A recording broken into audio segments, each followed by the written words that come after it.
ఈ సృష్టికి మాతృస్వరూపంగా లలిత అమ్మవారిని భావిస్తారు.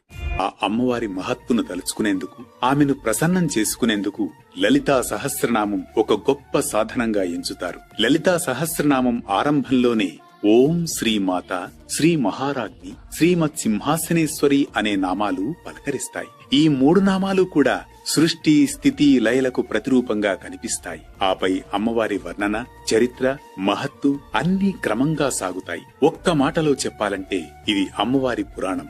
ఒక నామం నుంచి మరో నామం ఒక సూత్రంలాగా సాగిపోతూ ఉంటాయి. చాలా సహస్రనామాలలో పునరుక్తి కనిపిస్తుంది. లలిత సహస్రనామాల్లో ఒక్క నామం కూడా పునరుక్తి కాకపోవడం విశేషం అంటారు. అంతేకాదు మరియు ఇంకా లాంటి ఊతపదాలు కూడా ఇందులో ఉండవు. ఒక్క మాటలో చెప్పాలంటే వ్యాకరణపరంగా కూడా లలితను ఉత్కృష్టమైన స్తోత్రంగా పేర్కొంటారు.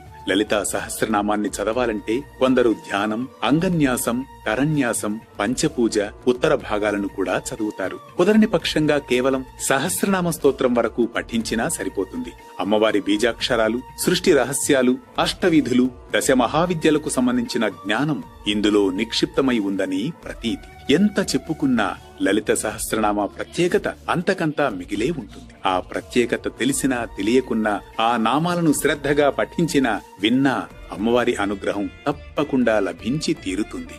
ఓం శ్రీ మాత్రే నమః.